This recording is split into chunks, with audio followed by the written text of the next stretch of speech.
and welcome to another episode of the B2B Leadership Podcast. My name is Nils Vinje, and today my guest is Eric Valasek. Eric, welcome to the show. Hi, thanks for having me. My pleasure. Eric, looking forward to digging into all things leadership and your role. But first, let's find out about where you are working today and what role you're in. All right, so I am the Senior Director of Engineering at a company called Nauto. We specialize in predictive AI for drivers. We have a smart dash cam that helps eliminate traffic accidents, generally ones that are caused by human behavior rather than situational circumstances. That's really fascinating. Can you share an example of what is a predictable thing as opposed to just an accident? Okay, so basically we can predict when you start to get drowsy. As you become more and more sleepy, you display a different type of behavior. Your breaths are bigger, your eyes move differently, and then we can help prevent. We alert the driver that they're drowsy, and then prevent somebody falling asleep at the wheel, which is generally a very bad accident to be in. That's a very destructive accident because you have basically no input any longer from the driver, so there's no braking, there's no gas, there's no evasive maneuver, so it's a very dangerous accident.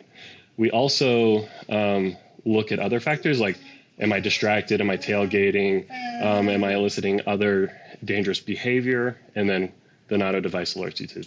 Wow. And behavior. So how does the device alert you? Is it an auditory thing or a sensory? All auditory, yeah. All auditory. Yeah, it's all auditory. Okay. At first, there's just a few, dings or whistles or whatever, and then there is some audio. There's one of those like 5-alarm fire alarms on cell phones, where you can't exactly. not hear it. Exactly. Yeah, we progressively, as the behavior persists or the behavior becomes more and more dangerous, we alert more and more. Wow, so. Interesting. And this is all that input, the sensory input. Does that all come from the camera, or is anything tied into the car?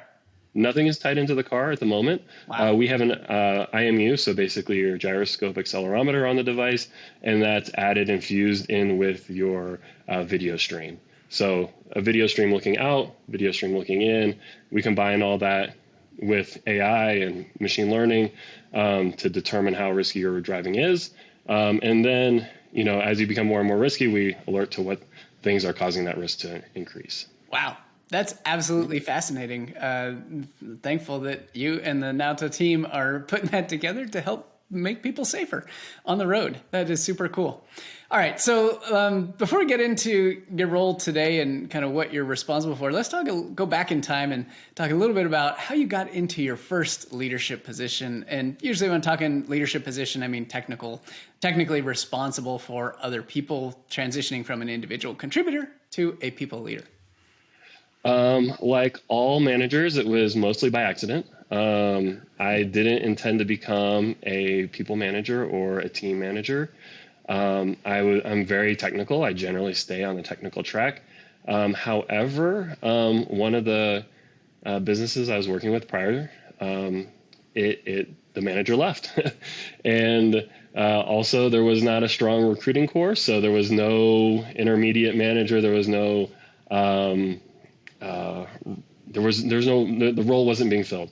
After a couple weeks, there was no movement from my manager, so I just kind of started doing the things my old manager did. I did the things that I liked the best, and I thought were the most effective at getting me involved with the project, getting the information I needed to perform well. But then I kind of started, as the role stayed vacant longer and longer, I started changing some things to fit what I thought was better. And also to fit the changes at the time. This was, pre-iPhone, then the iPhone came out. The technology started changing around how people experience, web interconnectivity. So I started to actually, apply some different thought around, these changing technologies, and adapted my management style at that point to fit those needs. And again, the team was very small. It was only 4 people. So if I messed up so bad, it wasn't that big a deal. It's only 4 people. It wasn't like I was driving a whole engineering org into the ground. So it gave me some room to experiment. I also didn't have the title. So if I messed up horribly, it wasn't that big a deal. I was like, oh, well, that wasn't really my job. I don't, so it gave me some room to experiment. It gave me some room to grow. That's my first management gig. Yeah. I eventually became the team manager, team lead. And then, from there, it's just kind of gone upward. That's an awesome story. I love the fact that you said, well, you weren't planning on it, number one, and it wasn't even an overnight thing, right? You just slowly started taking on more pieces and started transitioning to things you had seen done, but also then things that you thought would be beneficial to you and the team as well. And you hit on a couple key points, which I think are important, regardless of what role you're in, is, the freedom to take risks. Right. At this point, you said, well, it wasn't my role anyways. And I think anybody, like if you're stretching and doing the next role beyond you, that's a great mindset to have. It's like, hey, this is not my role anyways, but I'm going to take a stab at it. Maybe it will succeed. Maybe it won't, but I'm going to take a swing. Yeah. Yeah. The freedom to fail is that's one thing I've carried on through my career and let other folks experience in the team is that, like, no matter how much you try to talk to somebody, they have to see the limits of what can happen in their own daily routine, their own daily tasks. And things aren't going to always work out as you plan. Somebody's going to quit. Something's going to happen that you're going to have to learn how to deal with. And you can read it in a book. I've read a million management books now. But experience it's a very different thing than just reading about it in a book. I mean, you can read the same sentence a million times and it's like, okay. But then when you experience it, you're like, oh, okay, now it's in, I've got it fully. I got the context. I've got the inputs and the outputs and the outcomes. And where was that thought correct and where was it incorrect? You just, yeah. So that the freedom to fail mindset is a critical one and is very powerful, but can also be a little, challenging if you're not just in that mindset already. So, you might be in an environment where failing isn't exactly celebrated. So there's some organizations where that's not the case. You fail and you get the end result, which is not ultimately growth. And it gives you the opportunity to work on different skills, right? That gives you the opportunity to work on your soft skills. And so failure isn't always looked on highly. And I mean, yes, if somebody, I'm at a small startup, and if somebody fails with a $10 million budget, that's a huge problem. I mean, that could risk the company. So yes, your failures have to be mitigated. But yeah, I mean, you have to have a little bit of leeway, and a lot of organizations don't understand that, and that's not a great place to be. So if you're looking to grow your career, maybe that's not a great place to grow your career. Yeah, and I think it's worth calling out. Like, at least where you stand. Like, if you fail and it isn't celebrated as growth, or at least acknowledged as you tried something and did it right, at least where you stand. At least the culture of the organization. So I'm curious, how do you foster that kind of environment inside of your team today? In the organization that you run, how do you give them the freedom to fail and make sure that they are comfortable and like on board with it? Yeah. So basically we start with smaller buckets of responsibility, right? So first, you're only responsible for one feature or one button or whatever. But then as you're technically increasing or you're increasing your proficiency, you get bigger and bigger buckets, right? And so we do the same thing on the management side. So first, you're not given the $10 million budget. You're given maybe a $250,000 budget in terms of, company output. Yeah. First you're given a team of maybe one person, and then there's a considerably amount of review in your decision making and your decision processing. And so that you have some guidance on, you're not going to make the $10 million failure when, you're only working with this $250,000 envelope. So basically we're trying to give them a safe place to fail. So they can learn, B, they're not going to blow up the budget or the company. And it's a little encapsulated. It's only within one team at first. And then, as we get comfortable with the decision making and the relationship grows, and, that person's skills, become more and more proficient, we then, grow the bucket. First it's $250,000, it's $500,000, it's $1 million. And some people grow faster and slower, so you have to adjust your buckets. You're just constantly adjusting your buckets per the person. So some people, I've had 26-year-old out of college, master's degree, maybe a couple of years experience, and they've grown very quickly. And we've gone from the $250,000 bucket to the $1 million bucket in, weeks, months, less than a year. And then other people, maybe it goes a little slower. Maybe it's a year-long process or a 2-year-long process.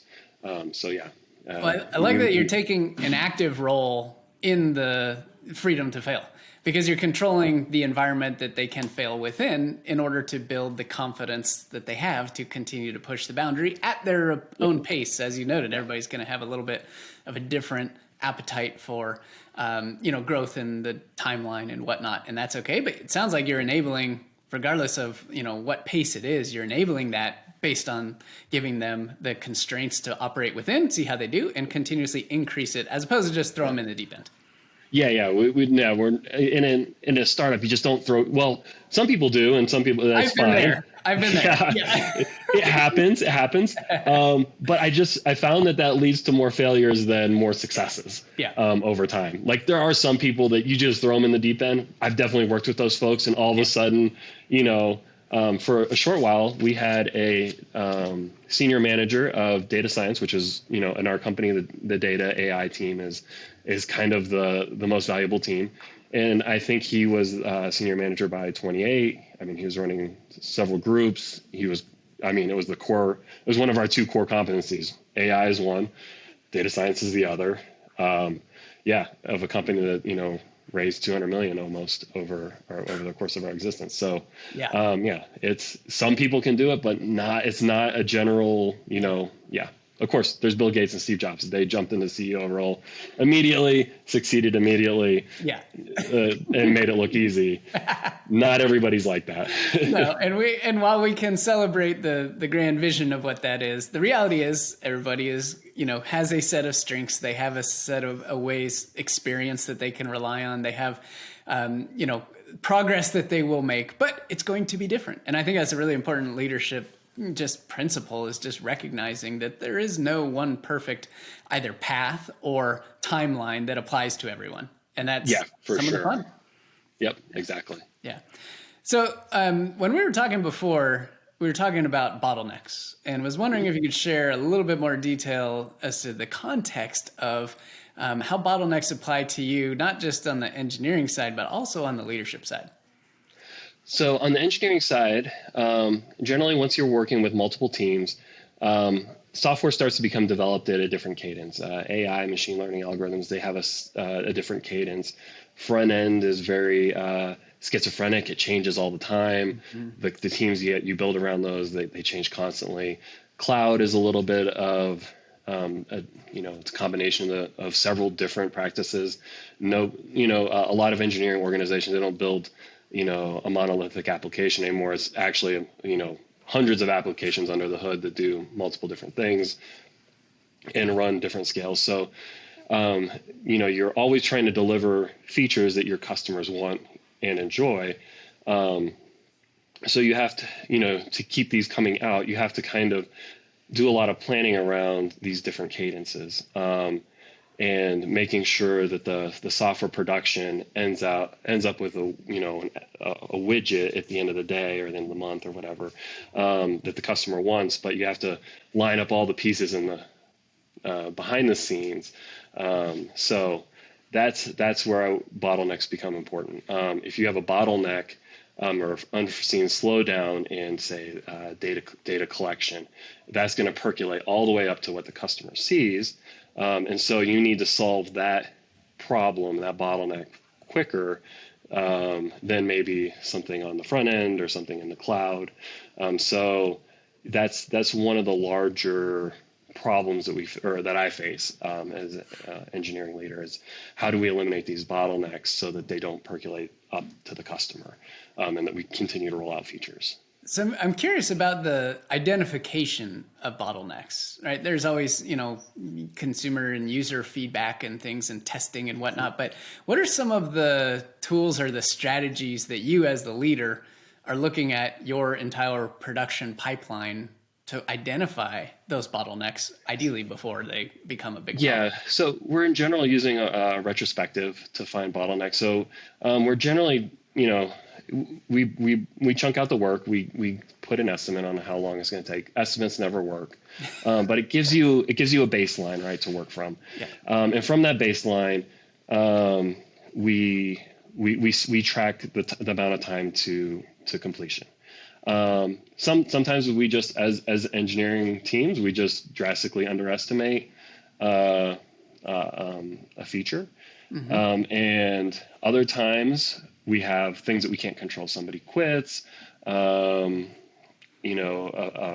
subsystem or a software that we were intending to buy, it does, no longer does what we need or something like that. So those are fairly easy to find, right? Like, okay, somebody quits. Okay, red flags everywhere. You go to recruiting. You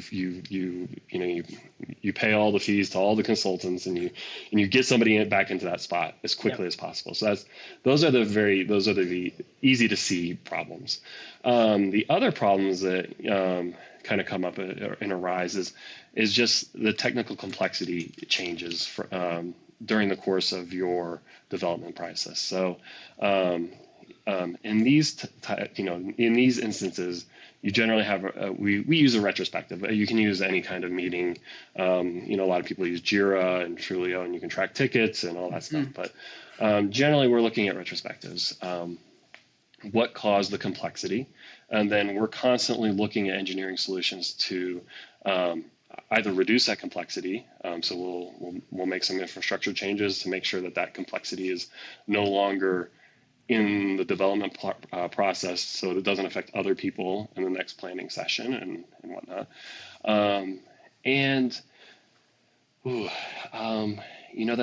That's generally the best way to find bottlenecks. Other times is we have a very robust one-on-one meeting schedule, and people are always, the first question is, what prevented you? What was the biggest pain point that you experienced in this, month, 2 week, 6 week period? Depending on the person, we don't always have one-on-ones every 2 weeks. We bring somebody in new, one-on-ones every 2 weeks, and as they're, become more familiar with the company and whatnot, we kind of stretch that out. Generally, we don't try to go over a month, but it happens. But in these one-on-ones, we are constantly watching for problems to arise. Things that are becoming pain points will probably further down the line become a bottleneck for your production. I mean, it's just the way the beast grows. As I said, the nobody built. We have these N-tier systems, so breaking apart larger systems into smaller systems, if they become too complex to work with and somebody to understand immediately, because A, you don't know how much time that person has on that system, and B, you don't know how much time that person has with the company, because there's this constant churn, right? Yeah. Most startup folks, they last 2 years. It's very stressful. It's you kind of lump the stress in with the company, so you kind of, people kind of burn out. It just happens. We try to prevent it. We do the best we can, but it does happen. So you don't always know how much time the person has to invest in understanding these problems. So, where you're going to make your investments and break more complicated systems into smaller systems. And, with the advent of, microservices, that's one thing, but even those can grow very, very complex. Yeah. Okay, so really interesting view into the technical landscape on identifying bottlenecks. And I'm curious what parallels do you see that exist when looking at bottlenecks from a people perspective? Because I know there's plenty of bottlenecks from the technical perspective and functions and applications and things not working as expected. But how about on the people side? As not everybody's going to be performing at the top level all the time. So how do you identify, or how do you take some of these principles and apply it to the people side to identify those bottlenecks? Yep. So, I mean, I can really describe this fairly well within the circumstances of COVID. So we, as a company, decided that we were going to take mental health fairly seriously. And when we started noticing people becoming, I don't want to say lethargic, but there's an added amount of stress and an added amount of emotional, I don't want to say distress, but something along those lines. Yeah. Weight. About weight. Yeah, weight. Yeah. Weight of the situation kind of was starting to push on people. So when we noticed that folks were becoming stressed, we would have a quote unquote extra day off, mental health day. Okay. We would basically turn off Slack, no notifications. Yep.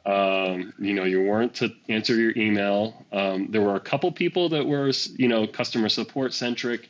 We couldn't go completely dark for those roles. But for the other core team members, we were able to get as many people on one of these mental health days. We amped it up prior to for the whole week. We had, emails. There were, we had photo contests. Who took the best photo? Who there was prizes for people who did the most exotic thing, who did the most adventurous, who did the most, who got the most steps on their pedometer one time. I mean, there was all sorts of these little things, and and we gave a little bit of a prize away, maybe earbuds or new Apple Watch or something like that, and that really got folks to unplug from the situation. COVID, kids, and working from home. It helped people, during times when it was like okay to go outside. It got people outside. It got people moving around. It broke the routine of the stress inputs. It was that's how we helped with these personnel bottlenecks, because yes, with all these other things going on, it caused people to slow down, and it caused people to probably make more mistakes than you would otherwise from being tired. Yeah, exactly. Less mistakes. I mean, you would definitely tell that the bug counts in the couple weeks after these mental health days, we'd have almost no bugs. Really? Yeah, very few bugs. Well, give us the range of So say we're having 100. Yeah. 100 every week. We were probably in 20 a week. Wow. Range. That's So that's a huge reduction. That's 4/5 less. We had huge reductions. Wow. Yeah. So when we'd watch these, and again, once we'd see the, kind of mental indicators kind of start showing up, we'd have, another one of these days, and yeah. Yeah, I was curious. Was it something? So the whole company participated at the same time. Is that right? Or almost the whole company? I would say so. Okay. So vast majority of the company was participating. Now there's some roles who couldn't go completely dark, but vast majority was participating at the same time, which is great. Like everybody knows then that everybody's off, and there's no guilt feeling of not responding. Yeah, exactly. That was the other thing. Like nobody was taking vacation days. Like I don't know how many times I had conversations with folks. Please take a vacation day. Yeah. And they're like, where am I going to go? What am I going to do? And it's just like, just don't work. Go for a walk. I don't know. What does that mean? Yeah. Okay. So, and how often did you do these over the last 18 months? Was this a once a quarter thing or once a month thing or what? No, definitely not once a month. It generally fell around a quarter, and it generally was not in another quarter with a lot of holidays. So if there was, summer, you got, July 4th and 4th of July, Labor Day. Yeah. Those kind of were a little light, but generally the springtime, fall time were generally the times we focused. Yeah. But I just love that result of seeing a very clear measurement of the number of bugs reported in the weeks following was 80% less than it was prior, simply because there was a mental health reset day. Yeah, and very important. And at that point, it's like it's like, how do we continue this? Like, can we continue this further? And it's, is that something you guys are talking about of like, how do we make this more consistent, not just a COVID only thing? Yeah. It's like, how do you take the lessons learned during COVID and apply them? It's like everything else. You're going to constantly be learning some things, and how do you apply them to future problems? Yeah. And for sure, it's talked about pretty constantly. Or maybe not constantly, but regularly, and well, I think it just drives home the point that regardless of level or role or company size, there is an awful lot of weight that we carry about our work, about what we output, about who we're held accountable to, what we're held accountable for. And for the vast majority, at least in the Western world, taking a break is pretty darn tough. Right. It almost takes your company, like you were saying, telling you that everybody's shutting off. It's okay. Go on vacation. I can't tell you how many companies I've worked at and that I've worked with as well, where there's unlimited PTO. And the funny thing is, the least amount of PTO used is from companies who have unlimited PTO. It's the exact opposite of what you would expect. Yeah, we're that company. We have unlimited PTO. So, yeah, I mean, finally Christmas break, people, unwound, took a lot of time off, but yeah, we have unlimited PTO, but I had several people that had less than 3 days taken off, and I was just constantly telling them, please take a day off. Please take a day off. And today looks great. It's a Friday. Make a 3-day weekend. There you go. Right. Yeah. And there is that, what you were saying before, like, oh, what am I going to do? Where am I going to go? If it's ad hoc and you love to plan stuff, then plan it in advance, plan it a quarter in advance, plan a week off, plan your vacation before the year starts. Right. Yep. And you'll get cheaper air flights. Right. 100%. And even if you have no intention of going anywhere because you don't want to travel these days, that's totally cool. But plan the days off months in advance, put it on your calendar, block it out, and then look forward to it just like you would any other vacation, even though you have nothing to do. That's totally cool too. Yeah. Exactly. Love it. So, bringing those leadership principles of identifying bottlenecks, being aware of the environment, coming up with new solutions, learning something and then changing it for the future, I think is absolutely fantastic. It's a really great example that you shared there on the mental health side, and just how big of a result you can get with that 80%, fewer bugs immediately after, because people are in a better space. So as you are, senior director running your team, looking to either, as the company grows and as your organization grows, I'm curious for the most important leadership qualities and characteristics that you look for in either individuals that you're going to grow up into a leadership position within your company, or maybe perhaps somebody you're going to bring in outside to run a team or run a function. What are some of the most important leadership characteristics or qualities that you look for? Okay. So first off, the obvious is technical proficiency. And then, this one kind of comes in different flavors. Some people are more, or some developers are more people, and they interact well with others. They're just naturally more communicative. That's something I kind of look for.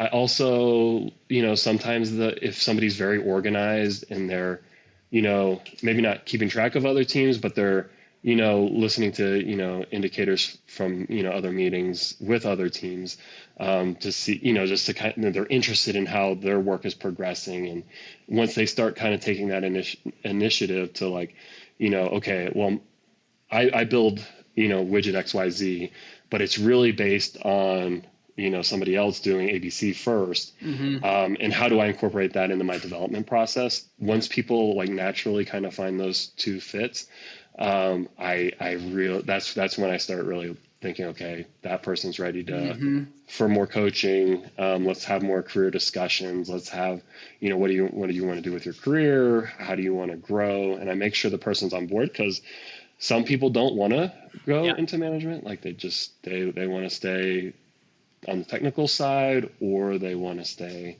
they don't want to do one-on-ones and, all the HR stuff that goes along with management. They don't want to deal with people problems. So, you got to get their temperature on that as well. But once, those kind of align, the person wants to move on or move up and wants to take on more responsibility, then we start coaching. Got it. And also, I'm never really sure when somebody's going to quit. Like it generally happens. Somebody, one time I got a 4-week heads up, and that was like the most time I've ever been given. Yeah. Generally you get about 1 to 2 weeks. Yeah. Especially in this market, right? Like, it's very competitive. It's crazy. Yeah. Very competitive. Agree. Yeah. So yeah, you might get a couple weeks, but so you never know when one of your team leads is going to leave. So you always kind of have a couple people, kind of building their skills up in anticipation that they will take over a role, one of these roles. Or you'll have a new team, or your team structure will be growing dynamic enough that you can actually break your current team up into a couple pieces. Once a team gets to over 10 people, I try to start dividing it. I don't like teams more than about 8 people deep. You just lose so many communication pieces. You spend a lot of time dealing with things you don't need to do. So sometimes I can, use those time periods to slide somebody up into a team lead. New products are very easy. Those are always, our product team is pretty proficient at giving us, timelines of new products. So I can also help, find some people to start mentoring, and then kind of move them through the ranks. And hopefully be kind of somewhat aligned with where our product roadmap looks. Absolutely. And I love what you said there about, the identification of the individuals, if it's going to be from internal, and then the, kind of the growth and the coaching and the mentoring that goes along with that. But always having a little bit of you didn't say the word, but I kind of picked up on it, and tell me if I'm accurate, a contingency plan for those situations where someone does deliver a resignation. I don't like to call it contingency plans, but it's more or less a contingency plan. I like to be a little more optimistic than that, but fair enough. Yeah. What's a word that you would use outside of contingency plan that kind of represent that essence? Yeah, we'll have to come back to that. Okay. No, yeah. my go-to plan. My plan means something like that. Cool. Fair enough.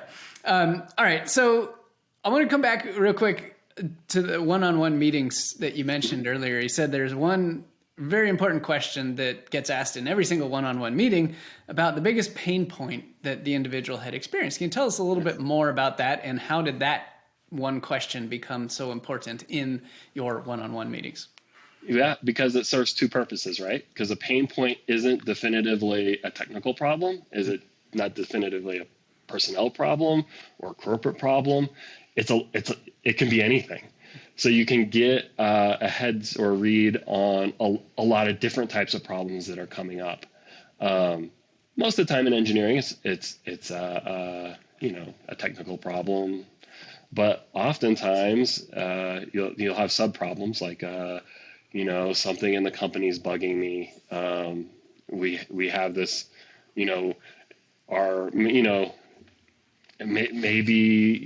the CEO said something that was confusing. And it gives you that opportunity. We have all hands that are very, very transparent. They're to me a little too transparent because it causes a lot more questions that I have to then answer. But they're very transparent.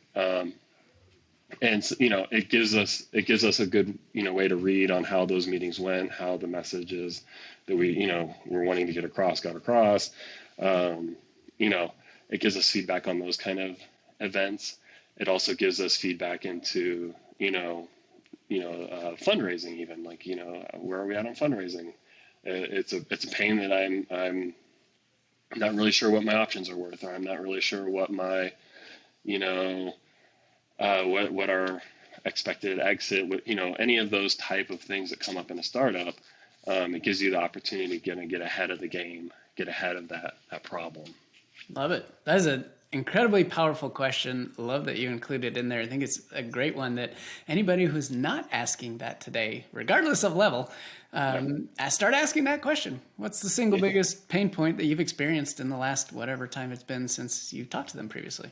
Yeah, great. And you'll get a lot of varied results. And as I said, like you get in an engineering org, they're mostly engineering centered, but it gives you so much insight to how people are thinking, what they're thinking about, and if that person's thinking about it, there's 10 others. Yeah, exactly. It's just not them. Yeah, it gives you a read on how other things are going. Love it. Awesome. Great advice there. All right, so last question here. Imagine for a moment that you could go back in time and sit down with yourself when your manager left at that first organization where you mentioned you got into the leadership position, didn't exactly plan it, but it happened. And you knew everything you know today, but you could go back in time, sit down with yourself and have a conversation, share some advice with yourself. What advice would you give to your younger self? Focus on what you want to do and don't waste your time doing like a lot of periphery activities.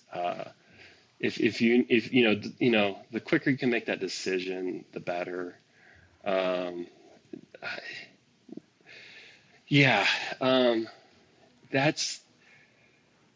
There's a lot of advice you can give yourself, right? Like 2020 hindsight's pretty potent.